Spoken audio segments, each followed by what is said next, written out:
a timer here.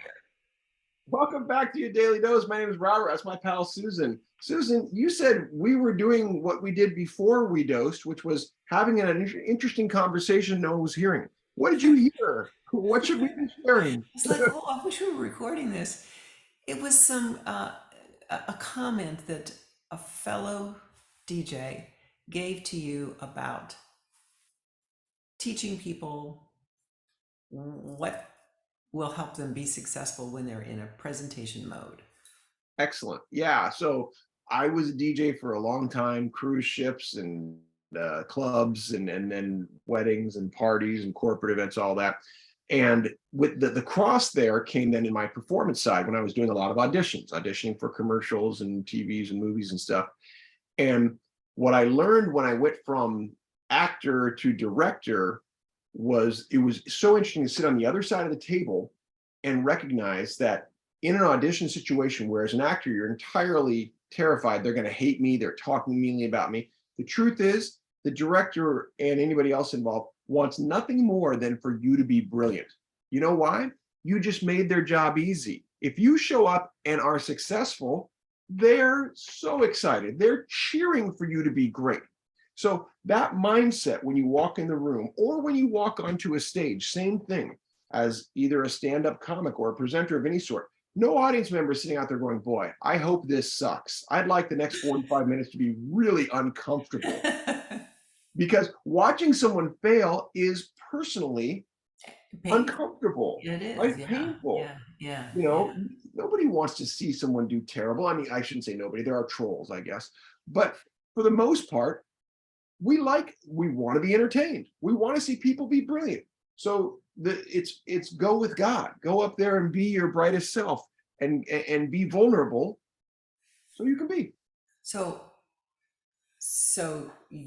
you're taking the position that the guy in the audience is there and looking for a good time and expecting to, have, okay, what about the guy on the stage? How does he use that information to not have stage fright or to not forget his lines or to whatever? So it depends on the performance, right? Because what you said, if it's one thing, if it's scripted, that's a technical thing. To have to be up there, and I've done that. I've been in plays where I had to memorize tons of lines, and you have to hit your marks and whatever.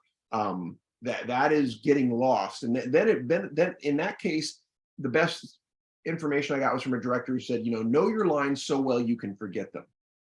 So because you want to be in the moment. You don't want to be in your mind thinking about what do I say next or what do they say to get me in the next moment. You want to be in the moment.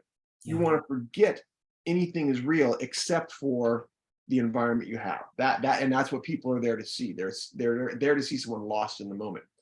In a presentation mode, if it's more about connecting with people, then that mentality, going back to what we said, they are there and convincing yourself, whether it's a mantra or otherwise, they're there to see me succeed. They're cheering for me before they even give me the polite opening round of applause. That I've won before I got up here. That's really awesomely amazing to be able to incorporate that, Yeah. to be told that.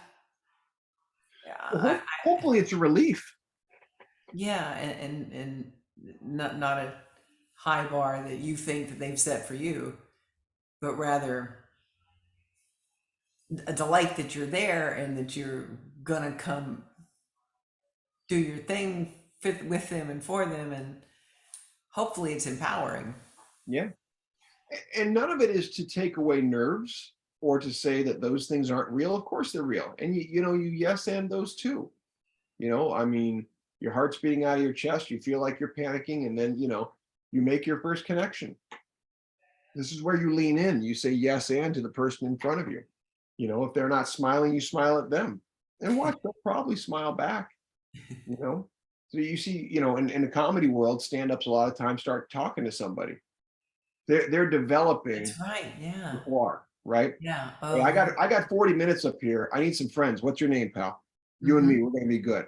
Not Yeah. her though. Let's make sure she's not a problem. And all of a sudden now you've aligned him against her, and you're off and running. And the room is laughing with you. Yeah, because we're pals right here. And everyone else goes, oh, I see what he's doing. He's forming a friendship. I know what it is to form a friendship. And This is I'm one of those now mirror getting that neurons. from the performer's perspective. I'm seeing what that can do for you. It's like an icebreaker that you created for you, but it works for them and you. That's awesome. That's really awesome. Yeah, it works both ways. I appreciate you bringing it forward. That is your daily dose.